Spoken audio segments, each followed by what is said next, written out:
Ekran görünür. Evet, evet.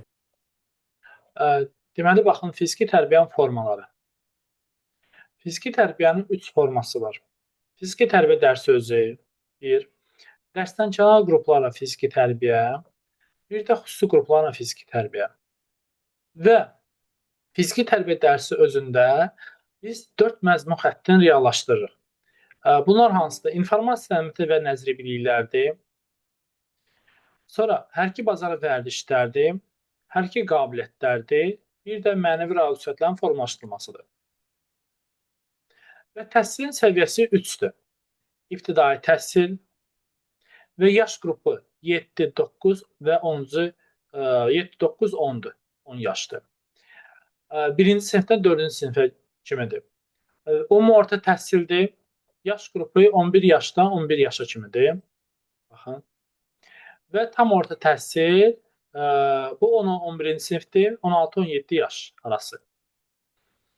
Burada fiziki tərbiyə dərsi özündə bu birinci formasıdır. Dedik ki, 4 məzmun xətti reallaşdırılır. İbtidai təhsildə informasiya təminatı və nəzəri biliklərdə sağlamlıq onun təminatı, amillərdir, oyunlardır, qaydalar haqqında qısa informasiya verilməsidir. İnformasiya verilir. Tutalım ki, birinci sinifə şagird gəlib, sağlamlıqdır, oyunlar haqqında informasiya verirsən, qısa informasiya. Amma hərki bazar vərdişlərin, sadə hərki bazar vərdişlərin formalaşdırılmasıdır.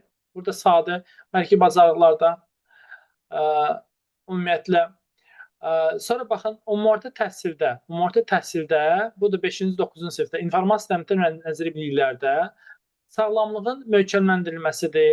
Hərəkətlər və hərəkət qabiliyyətləri haqqında nəzəri biliklərin verilməsidir. Əgər nəzəri biliklər varsa, deməli, bu aiddir 5-ci, 9-cu siniflərə.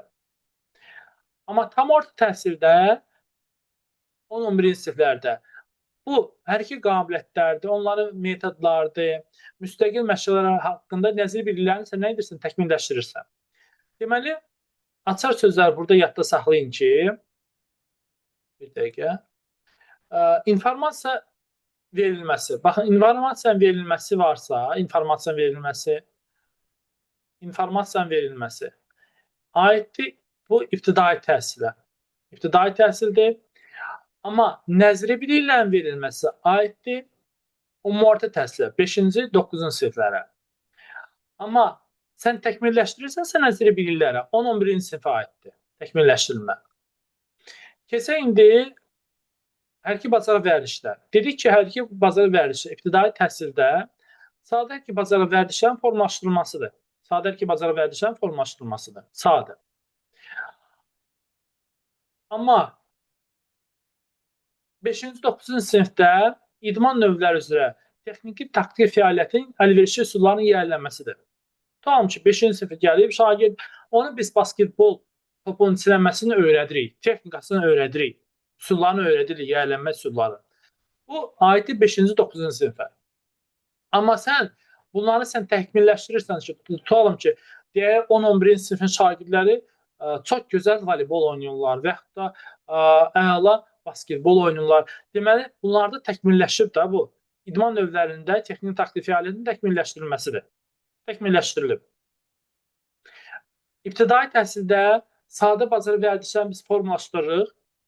Amma umumorta təhsildə isə texnik taktiki fəaliyyətin əlverişli üsullarının yiyələnməsidir. Amma tam orta təhsildə idman növləri üzrə texnik taktiki fəaliyyətin təkmilləşdirilməsidir.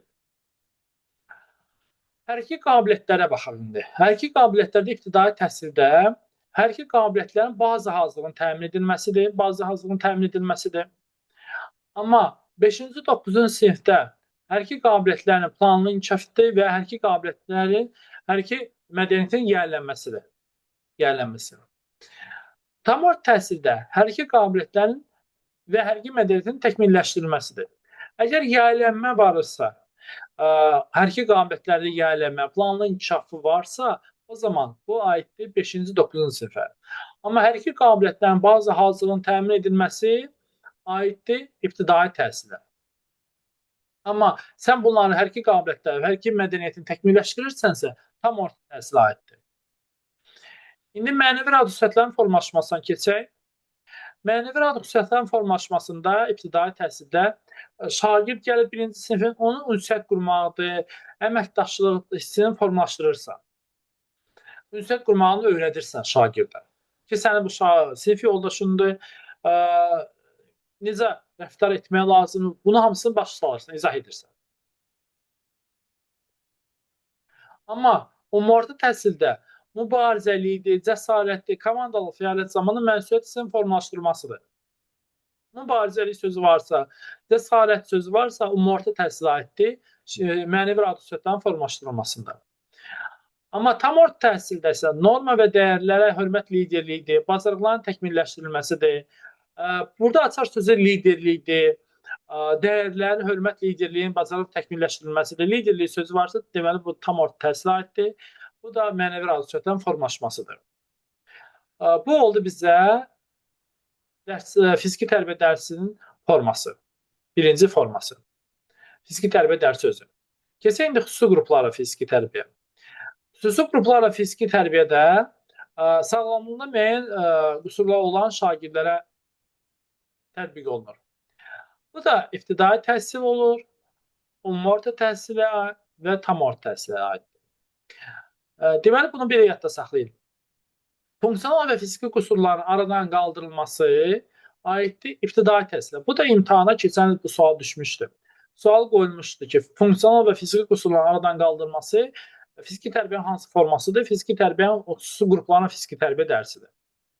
Sonra umumorta təhsildə bir-iki hər iki fəaliyyətin inteqrasiya. İnteqrasiya sözü varsa, umumorta təhsilə aiddir və xüsusi qruplara aiddir. Onun psixoloji dayanıqlığının formalaşdırılmasıdır.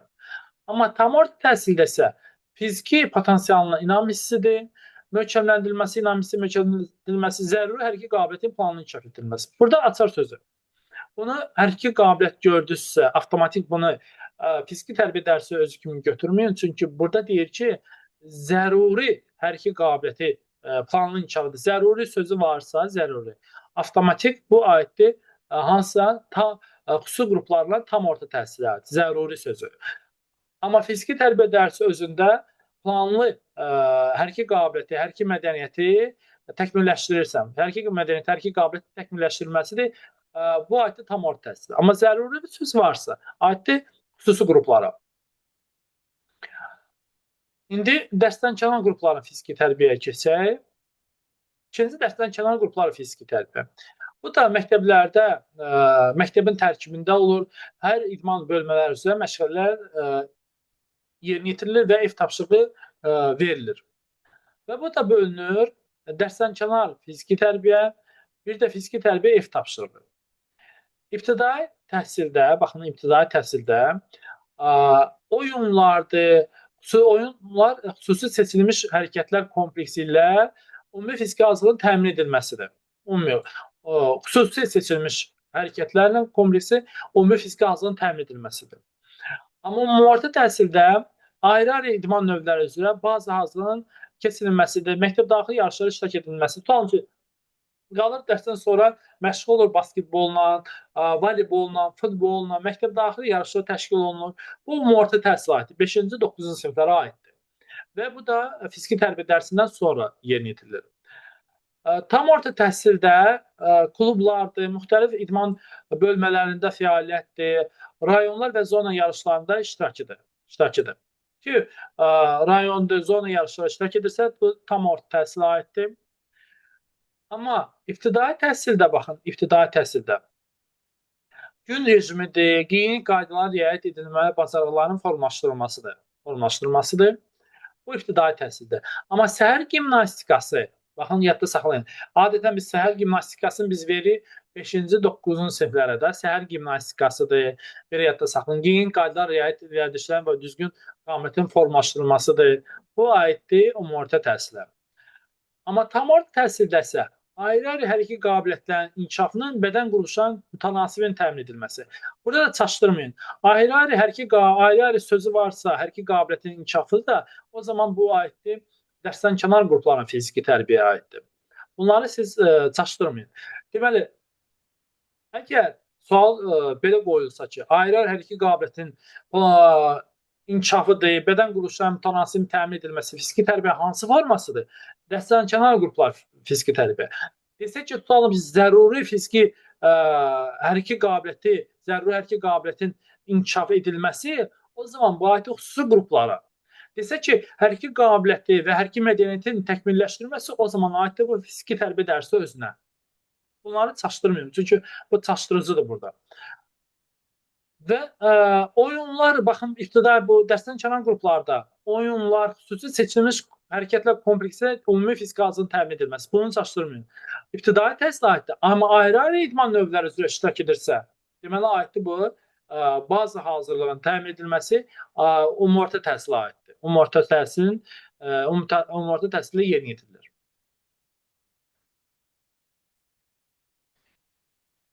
Fiziki tərbiyənin baxın tədris formaları hansılardır? Bunlardır. Frontal, qrup və fərdi ola bilər. Tədris formaları. Və dərsin frontal forması necə olur? Burada frontal forması budur ki, üzbəyiz durursan, burada motivin formalaşdırılmasıdır, informasiyanın verilməsidir, təminatıdır, sıra və ümumi hərəkətlərin icrası üçün əlverişli vasitəsidir. Bu dərsin frontal formasıdır. Şagirdlə biz üz-üzə dururuq və dərsin motivə aid sual veririk, informasiya təminatı veririk və sıra və yaxud da ümumi hərəkətlərin üçün hərəkətlər icra edilir. Vasitədir bu. Dərsin frontal formasıdır. Sonra bu adətən dərsin giriş hissəsi və tamamlayıcı hissəsində yerinə yetirilir. Dərsin qrup forması.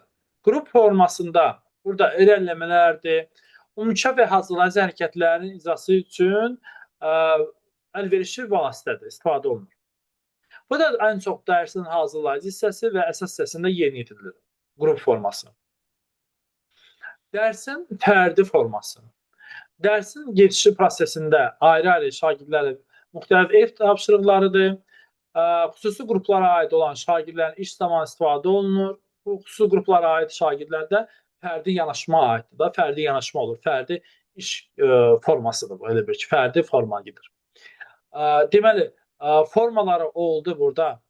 Dərsin, baxın, fiziki tərbiyə dərsin tədris formaları frontal qrup və fərdi. Frontal qrup, fərdi. Bunları yadda saxlayın. Çünki bu da 11-ci sinifin metodik vəsaitində, kitabında bunlar haqqında məlumatlar var. Kitabda varsa, deməli, imtahana düşə bilər. Müdür istəyirəm. Yenə bu dərslərin üzərində qalıq. Müəllim, bu dərsləri təkrar yenə verirsiniz. Keçən dəfə bu indi izah etdiyiniz dərsləri yenə də verirsiniz öyrənməyə. Üzərində qalıq. Bunları izah etmişdim keçən dərs. Keçən dərs bu dərsdə fiziki tərbiyə fənnində olan əsas anlayışlar da bunlardır. Bunları məncə ötəri getmişdik. Fiziki tərbiyə dərsinin əsas anlayışlarını keçmişik o sizdən. Qrupuydu. Ahmet müəllim o birisi qrupuydu. O biri qrupu. Yox, bu dərs keçirməyib. Tamam. O biri qrup nə olub? Baxın, fiziki hərəkətlərin növləri hansılardır? Qüvvə hərəkətləri var, kardio hərəkətləri var, əzələ hərəkətləri var, balans hərəkətləri var. Bu fiziki hərəkətlərin növləri. Və fiziki tərbiyənin vasitələri var. Fiziki tərbiyənin 3 vasitəsi var. Bunlar hansılardır? Birinci, fiziki hərəkətlər. 2, sağlamlaşdırıcı qüvvə və 3, gigiyenik amillər. Ən vacib də burada fiziki hərəkətlərdir. Və fiziki tərbiyənin vəzifələri var. 3 vəzifəsi var. Hansılardır o? Birinci, sağlamlaşdırıcıdır. 2, təhsil vericidir. 3, tərbiyə edicidir. 3 vəzifəsi var. Fiziki tərbiyədə belə bir anlayışlar var. Deməli, bədən tərbiyəsi, fiziki tərbiyə və idman. Baxaq indi bunların fərqinə. Bədən tərbiyəsi cəmiyyətin məqsəd vəzifələrini həyata keçirilir və cəmiyyətin sağlamlığın qaldırılması üçündür bədən tərbiyəsi. Fiziki tərbiyə isə şagirdlərin bacarıq vərdişlərinin formalaşmasıdır, mənəvi resursların formalaşmasıdır və hərəkət qabiliyyətinin inkişafına yönəlmiş pedaqoji prosesdir. Bu pedaqoji prosesdir. Deməli, pedaqoji proses yadda saxlayın ki, bu fiziki tərbiyədir. Amma bədən tərbiyəsi isə ictimai prosesdir. İctimaiyyət məşğuldur bədən tərbiyəsi ilə. Və fiziki tərbiyə dərsində biz şagirddən bacarıq vərdişdən formalaşdırırıq, mənəvi vərdişdən formalaşdırırıq və hərəkət qabiliyyəti inkişaf edirik. Bu pedaqoji proses. Biz məktəbdə istifadə edirik. Məktəbdə biz fiziki tərbiyə dərsindən istifadə edirik, amma bədən tərbiyəsi cəmiyyət məşğul bədən tərbiyəsindən. Keçək idmana. İdman nədir?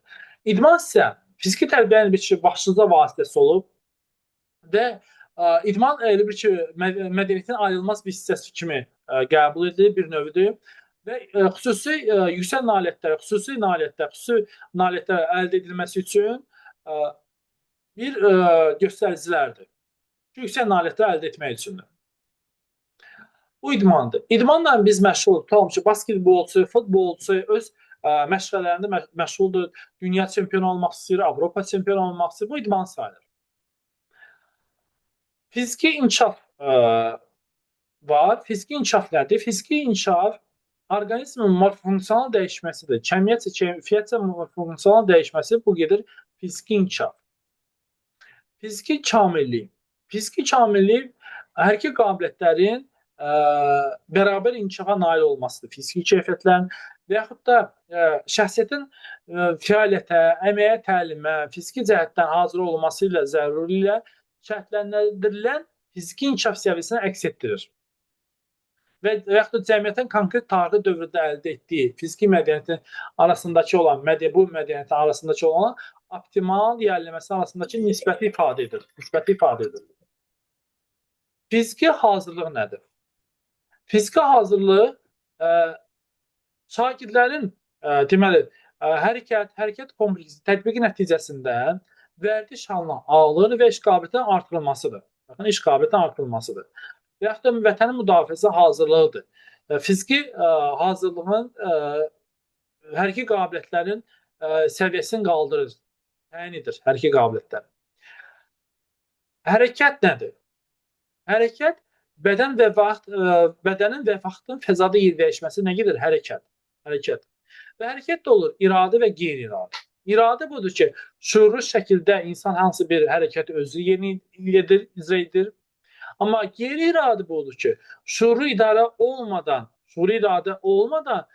sinir sisteminin avtomatik icra edilən hərəkətlərdir. Sinir sisteminin avtomatik icra edilən hərəkət. Bu qeyri-iradə, şuurlu olmadan. Amma şuurlu sən edirsənsə bu iradə hərəkətlərdir. Şuursuz edirsənsə bu qeyri-iradə hərəkətlərdir. Hərəkət fəaliyyət. Baxın, hərəkət fəaliyyət nədir? Hərəkət fəaliyyət budur ki, hərəkət vəzifələri həllinə yönəlmiş insanın məkan və zaman daxilində məqsəddə yer dəyişməsidir. Bu hərəkət fəaliyyətdir. Hərəkət bacarıq nədir? Hərəkət fəaliyyət zamanında diqqətin cəlb olunması gedir hərəkət bacarıq. Tutalım ki, biz umumkəf hərəkətləri edirik və şagirdlərin qarşısında bunları biz edirik. Şagirdlərin diqqətini cəlb edirik. Bizim bu bacarığımızdır, hərəkət bacarıqdır. Diqqətin cəlb edilməsi hərəkət bacarıqdır, belə yadda saxlayın. Amma hərəkət vərdiş nədir? Hərəkət vərdişi diqqətin son nəticəyə yönəlməsi. Bir neçə dəfə bir hərəkəti yerinə yetirsən, avtomatlaşdırılmış bir vəziyyətə gəlib çıxır. Bu olur diqqətin son nəticəyə yönəlməsi hərəkət vərdişdir. Hərəkət qabiliyyətə keçir. Hərəkət qabiliyyət nədir? Hərəkət fəaliyyətin icra keyfiyyətini müəyyənləşdirir. İnsanın anadan gəlmə və yaxud da sonra qazanılan motor funksiya psixofiziki bir xüsusiyyətdir. Bu hərəkət qabiliyyətdir. Fiziki təhsil nədir? Fiziki təhsildə xüsusi biliklərə yiyələnməsidir də. Bu xüsusi biliklərə yiyələnmə gedir fiziki təhsil. Biz bu dəqiqə fiziki təhsil alırsınız siz müəllimlər. Ki, xüsusi biliklərə, bacarıqlar vərdişlərdir, xüsusi biliklərə yiyələnirsiniz. Bu fiziki təhsildir. Motor sıxlığı nədir? Bu, baxın, webinarda da bu motor sıxlığından söz keçdi. Motor sıxlığı nədir? Dərsdə hərəkətlər nə edirsənsə, ümumi vaxtına nisbət edir ümumi vaxtına. Elə etməliyik ki, bizim dərsimiz sıx və şən keçsin və boş vaxt itkisi olmasın. Ki, şagirdlər, tutalım ki, biz müəllimlərin çoxluğu belə edirik ki, 90% müəllimlər respublikan belə edir. Şagirdlər otuzdurur və bir-bir gəlir şagirdlər orada hərəkətləri edirlər. Bir-bir. Burada da motor sıxlığı pozulur. Çünki şagird orada vaxt itirir. Şagirdlər hamısı birgə fəaliyyətdə olmalıdır ki, bu motor sıxlığı pozulmasın. Ki orada da motor siklonun nisbətini təyin edirsən ki, burada nə qədər şagird hərəkət etdi, nə qədər hərəkət etmədi. Bu motor sıklığı adlanır. Variasiya keçir. Variasiya da verilən oyunların təşkili formasıdır. Müxtəlifliyidir. Müxtəlif tərik oyunlar verə bilərsən, müxtəlif oyunlar verə bilərsən, variasiya adlanır.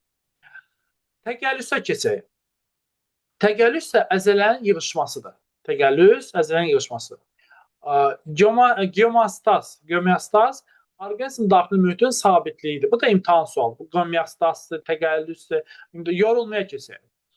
Bu yorulma nədir? Yorulma fiziki yükün təsiri altında iş qabiliyyətinin azalmasıdır və bu adlanır yorulma. Hansısa bir iş gördün, qaçdın, məşq etdin, yorulma adlanır. Fiziki yükün təsiri altında yaranan iş və orqanizm iş qabiliyyətinin azalmasıdır. Harmonik inkişaf keçək nədir? Harmonik inkişaf fiziki nədir? Gövdə və ətrafların bir-birinə mütənasibliyi harmonik inkişafdır. Amma indi təmrinə keçir. Təmrin və yaxud da adlanır fiziki hərəkətlər. Bu təmrində sözü keçir 9-cu sinifin kitablarında.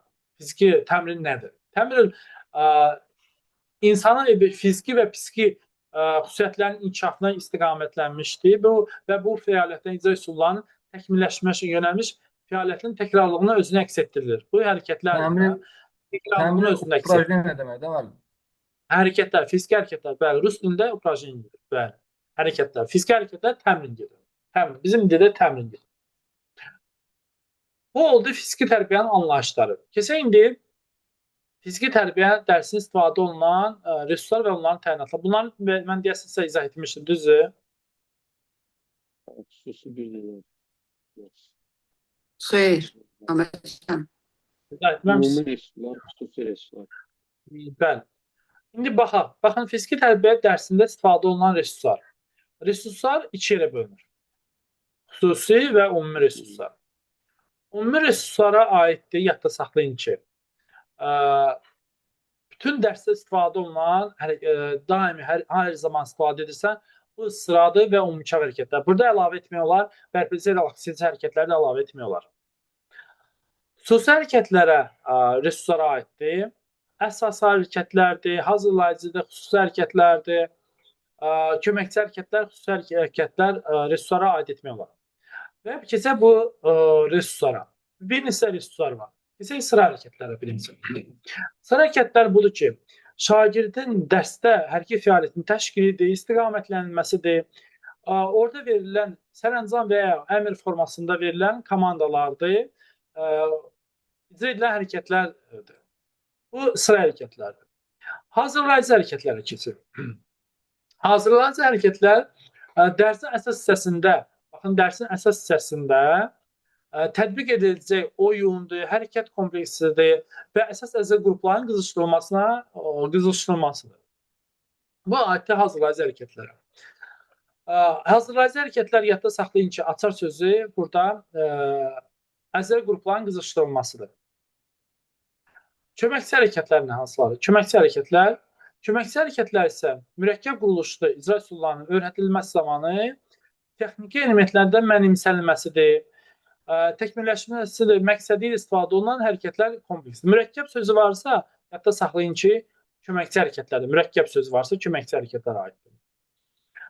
Umumkaf hərəkətlər ayrı-ayrı əzəl qrupların isidilməsidir. Ayrı-ayrı sözü gördüksə əzəl qrupların isidilməsi o zaman aiddir umumkaf hərəkətlərə.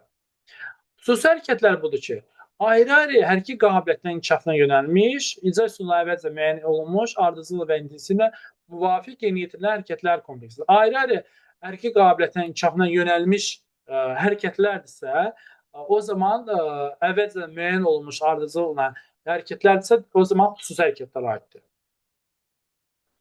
Əsas hərəkətlər isə dərsin məqsəddən reallaşdırılması üçün seçilmiş icra üsullarına öyrədilməsidir, təkmilləşdirilməsidir, hərəkət qabiliyyətlərinə yönəlmiş hərəkətlərdir. Bu da avtomatik əsas hərəkətlərdir, bunu yadda saxlayın.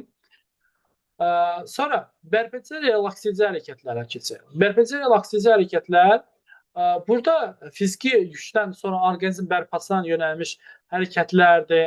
Eyni zamanda gərginliyi azaltmaq üçündür. Çoxsaylı icradan sonra əzələnin boşaldılması ilə aid hərəkətlər verilir. Bərabər relaksiz hərəkətlər. Qiymətləndirmə də aiddir. Bu da biz bilirik ki, diaqnostik qiymətləndirmə var, summativ qiymətləndirməsi var, kiçik summativ qiymətləndirmə var. Bu aiddir qiymətləndirməyə. Qiymətləndirmə resurslardır. Deməli, bunları mütləq yadda saxlayın. Çünki gördünüz webinarda bunlardan suallar var idi. Çünki düşə də bilər, düşür hər zaman bunlardan sual. Baxın, fiziki tərbiyyənin formalarıdır, fiziki tərbiyyənin resurslarıdır. Bunların hamısı düşür. Biz məktəblərdə bunun ardıcılığı necə gedir? Bunun ardıcılığını belə yadda saxlayın ki, baxın, birinci biz sıra hərəkətlərini yedirik. Birinci sıra hərəkətləri. İkinci gəlir burada umumçap hərəkətləri. Umumçap hərəkətlər. Umumçap hərəkətlərdən sonra gəlir hazırlayıcı hərəkətlər. Hazırlayıcıdan sonra deyək xüsusi hərəkətlər, belə deyək, xüsusi hərəkətlər. Ondan sonra köməkçi hərəkətlər ola bilər. Köməkçidən sonra keçirsə əsas hərəkətlərə. Və əsas hərəkətlərdən sonra bərpəcə relaksici və qiymətləndirmə. Belə ardıcılla yadda saxlayın. Çünki ardıcıl da imtahana sual düşə bilər. Var idi ki, necə ardıcıl ola bilər? Birinci sıra hərəkətlərdir, umumçap hərəkətlərdir. Umumçap hərəkətlərdən sonra gəlir hazırlayıcıdan xüsusi, köməkçi və s. əsas və tamamlayıcı hissədə də bərpəcə relaksiz hərəkətdən istifadə olunur. Bunlardır. Bunları belə yadda saxlayın resursları. Açar sözlər dediyimiz kimi, baxın, sıra hərəkətlərdə aydındır. Sərəncam və ya əmr formasında verilən hərəkətlər kompleksidir.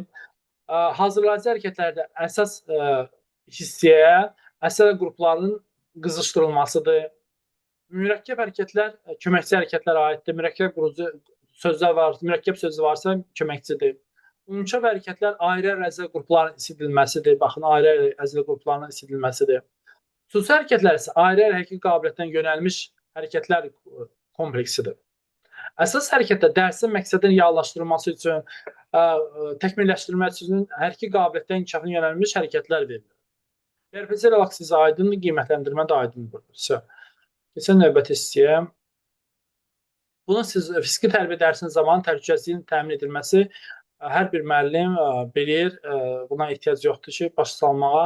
Çünki bunları siz bilməlisiniz. Baxın, vəzifələri 3-dür. Təhsildir, tərbiyədir, sağlamlıqdır. 3 vəzifəsi var fiziki tərbiyənin.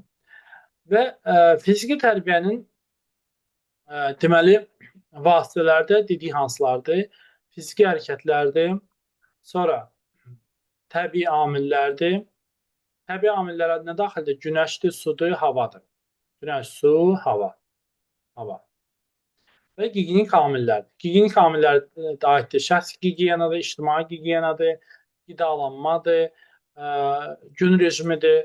Bunlar hamısı aiddir nəyə? Gigiyenik amillərə. Amma fiziki hərəkətlərdə bölünür formasına və məzmununa görə.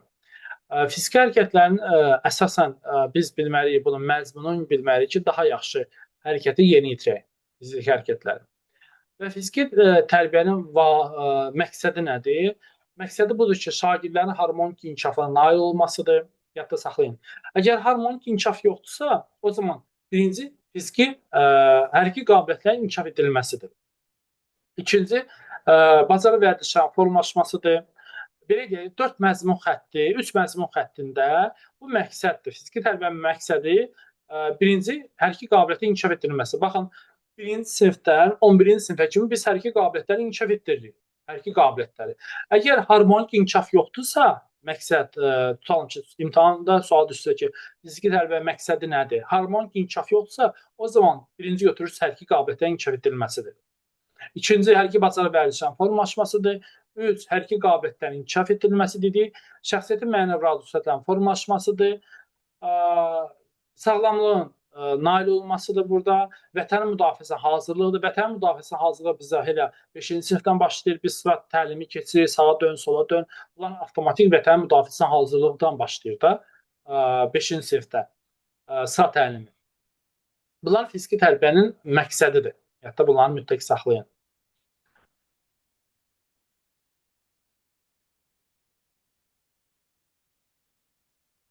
5-ci ilə çox olacaq müəllim. Hə. Baxın, sıra və sıraların idarə olunması.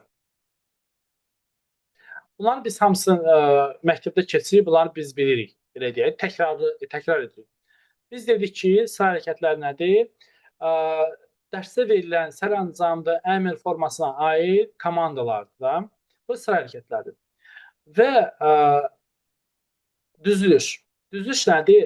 Düzülüş şagirdlərin birgə fəaliyyəti adlanır düzülüş. Yerləşdiyi fəaliyyət adlanır düzülüş. Və düzülüş də iki yerə bölünür. İki yerə bölünür. Cərgə və sıra. Cərgə, sıra. Cərgə nədir? Cərgə bir xətt üzrə yan-yana, çiynə duruşda deyirlər cərgə. Bu cərgədir bizdə. Baxın, bu cərgədir. Bu cərgə adlanır. Cərgə. Biz məktəbdə belə deməliyik ki, bir cərgə düzülün, bir sıra yox. Bir cərgə düzülün. İntervala keçək nədir? Interval. Interval saxlanılır cərgədə. Baxın, yəni iki şagirdin dirsəyi arasındakı məsafə adlanır interval. Bu interval adlanır. Baxın, bu intervaldır. Bu intervaldır. Intervaldır. Sıra nədir? Sıra şagirdin bir xətt boyunca, boynu ardınca düzülüşə deyirlər sıra. Baxın, boyun ardınca düzülüşə deyirlər sıra. Bu sıra adlanır. Sıra. Və sırada saxlanılır məsafə. Bir qol uzunluğunda məsafə saxlanılır. Bir qol uzunluğunda şagird məsafəni saxlayır sırada. Məsafə. Cinah nədir? Cinah şagirdin sağ və sol qurtaracağıdır. Sağ qurtaracaqda, sağ cinahda durur istiqamətçi. İstiqamətçi kimdir? Öndə duran şagird adlanır istiqamətçi. Axırda duran şagird adlanır sonuncu. Sonuncu cinahda durur, axırda duran sonuncu şagird. Əsas duruş necə olur? Dabanlar bir yerdə, baxın, əsas duruş, dabanlar bir yerdə. Ayaq pəncə aralı. Barmaqlar yarım büklü, düz baxırsan, sinə qabağa, çiynin arxaya. Düz baxış, bu adlanır əsas duruş. Əsas duruş. Və müəllimin komandalarının ifadəsi iki cür olur. Xəbər edici və icra edici. Tutalım ki, deyir, sağa dön, sola dön, xəbər edir, sonra icra edicidir. İki yerə bölünür. Və sıra hərəkətlər 4 qrupa bölünür. 4 qrupa. Sıra fəndləri, sonra serilmə, sıxlaşma, düzülüş, yenidən düzülüş, irəliləmələr. Və sıra fəndlərdə müəllimin verdiyi komandalar adlanan sıra fəndləri. Müəllim deyir, düzül. Düzül deyəndə şagirdlər gedirlər bir xətt üzrə düzülürlər. Əsas duruş vəziyyətini alırlar. Paraqat deyəndə əsas duruş vəziyyətidir. Düzlən deyəndə şagird başını çevirir istiqamətsiz tərəfə, özündən sonraki şagirdin sinəsini görür. Olmadı deyəndə əsas duruş vəziyyətə qayıdırlar. Dağıl deyəndə səpələnirlər, şagirdlər zal boyunca dağılır. Onun bizə dağıl komandası o vaxt verir ki, 5-ci sinifə şagirdlər gəlir. Bunlar öyrənməlidir ki, hansı yerdə dururlar, onların yerlərini öyrənmək üçün səpələnirlər. Fit verir, dağılırlar, zal boyunca fit verir, gəlib düzülürlər. Yerlərini tez almalıdırlar. Azad deyəndə sərbəstlik yaranır. Burada, baxın, bu azad komandasıdır. Azad komandası sərbəstlik yaranır. Bu oldu müəllimin sıra fəndləri, müəllimin verdiyi komandalar. Front nədir? Front şagirdlərin baxdığı istiqamət adlanır front. Front yadda saxlayın. Sıra fəndlərində sağa dön komandası olanda o zaman sağ daban, sol pəncə bölünürsə. Sola dön komandası veriləndə sol daban, sağ pəncə. Geriyə dön komandası veriləndə necə olur? Sol çiyin, sol daban, sağ pəncə. Sağ pəncə olur. Və geriyə dönmə 180 dərəcədir. Sağa dönmə 90 dərəcədir. Yaxud da sola dönmə 90, yarım sağa, yarım sola dönmə 45 dərəcədir. Desə ki, geriyə dönmə, yarım sağa dönmədən neçə dəfə böyükdür? O zaman 180 bölünsün 45-ə edir 4 dəfə. Desə ki, geriyə dönmə, sola dönmədən neçə dəfə böyük? Onda 2 dəfə. 180 bölürsən 90-a. İndi keçək bu addım bölünür iki yerə. Sıravi addım və səfər addım. Sıravi addım əskər addımıdır. Ayaqlar 15-20 sm yerdən aralanır. Amma səfər addımı adi yerişdə, adi addımlardır. Səfər addımı adlanır. Səfər addımı. Biz sıra hərəkətlərin yerinə yetirmək üçün zalı şərti olaraq 9 istiqamətə bölə bilər ki, asanlaşdırmaq üçün. Bu 9 istiqaməti. Baxın, bu 9 istiqamətə böldük. Burada fiqurlar var. Ki, hansı fiqurlar? Bayram proqramlarında, kütləvi idman tədbirlərində bu fiqurlardan istifadə edirik ki, qəşəng bir tədbir keçirdək. Ətrafa yeriş var, diaqonal üzrə hərəkət var, əksinə yeriş var, ilanvari yeriş var, dairə yerişi var, çarpaz irəliləmə var, bölünmə var, birləşmə var. Bunları biz təsəvvür edirik də, yəqin ki, biz bilirik, təsəvvür edirik. Biz müəllimlər biz bilirik ki, bunlar nədir? Təsəvvür edirik yəqin. Diaqonal üzrə tutalım ki, diaqonal sıra gəlir, əksinə gəlir, əksinə dönür, qayıdır və yaxud da bölünmə gəlir və bölünür iki sıraya. Bunlardır. Bunları bilirik. Və tutalım ki, belə bir komanda verilsə ki, bir cərgədən iki cərgə düzül, onda necə verilir komanda? Deyirsən 1-2 saydılar. O zaman deyirsən, bir cərgədən iki cərgəyə düzül, onda belə edirlər. Birlər durur yerlərində, ikilər keçir birlərin arxasına. Necə keçir? Birinci 2 sol ayağı atır arxaya, sonra sağ ayağı atır birinin arxasına və sol ayağı birləşdirir. Olur bu iki cərgə. İki cərgədən bir cərgə düzülmək üçün o zaman belə bir komanda var. İki cərgədən bir cərgəyə ol sözü var. Ol deyirsən. Ol. Oldu bir cərgədən iki cərgə. Və yaxud da bir sıradan iki sıraya düzəltmək üçün nə etmək lazımdır? Birinci 1-2 sayırlar. Sonra sağa və yaxud da sola döndərirsən. Deyirsən ki, bir sıradan iki sıraya düzül. Onda birlər yəni durur yerlərində. İki atır ayağı, sol ayağı yana. Sonra sol ayağı atır birin yanına və iki ilə sol ayağı da birləşdirir. Olur iki sıra. Amma irəliləmə zamanı tutalım ki, baxın, deyək, irəliləmə zamanı sıra gəlir.